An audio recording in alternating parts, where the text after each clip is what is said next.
For the Love of Scotland. Written by Barbara Cartland. Narrated by Anthony Wren.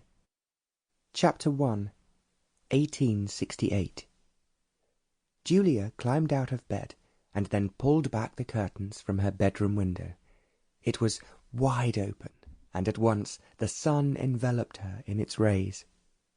She realized, as she expected, that it was a beautiful day, and it would be very hot later on. She glanced down at the garden, which seemed to her to become more beautiful every day, and certainly every summer. Even as a small child, she had been delighted when her nanny had pushed her pram into the flower garden. She would delight at the continual buzzing of the bees circling round the flowers, and the butterflies fluttering above them. She knew when she looked out now that she must go into the garden as soon as possible. Hurriedly, she then pulled on her clothes, taking out the first dress that came to hand from the wardrobe. She thought that it was not herself who would look attractive, but the flowers she was longing to see, as well as swathes of spring blossom. It only took her just a few minutes to dress, and she brushed her hair without even looking in the mirror to see if it was tidy and neat. She ran to the door and pulled it open. It was so early in the morning that the servants had not yet drawn the curtains. The passage was in darkness, with only a faint glimmer of light emanating from the hall below. There was, however, no need for guidance. She was only too anxious to be in the garden and to be surrounded by beauty.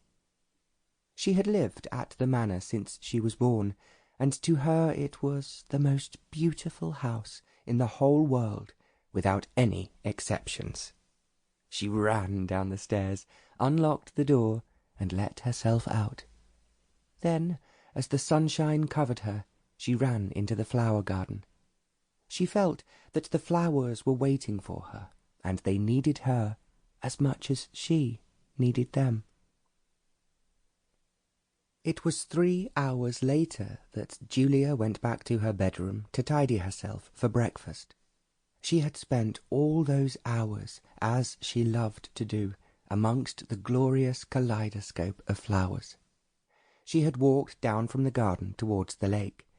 She wanted to swim in the cool water, but she had promised her father that, as the lake was so old and deep, she would never swim there alone.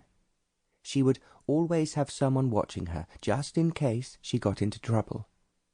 It was a promise that she had always kept, because the lake was so much an integral part of her life, just as the garden and house were the background to everything she thought about and felt in her heart and soul. Now the front door was open, and the servants had already brushed and dusted the hall. She went slowly up the stairs, looking with pleasure at the magnificent pictures above the mantelpiece and on the walls on either side of it. A great number of the pictures had been collected by her father's family all down the centuries. They were the great pride and delight of the family, including Julia's older brother, who would one day inherit them when he succeeded to her father's title.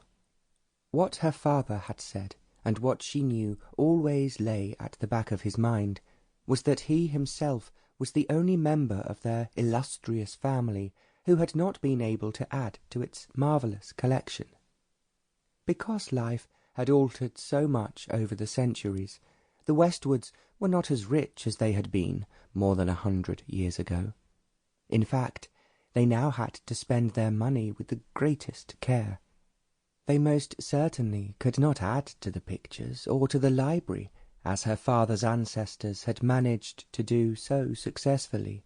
In fact, the library was often quoted as being one of the finest privately owned libraries in the country, just as the Sample complete. Ready to continue?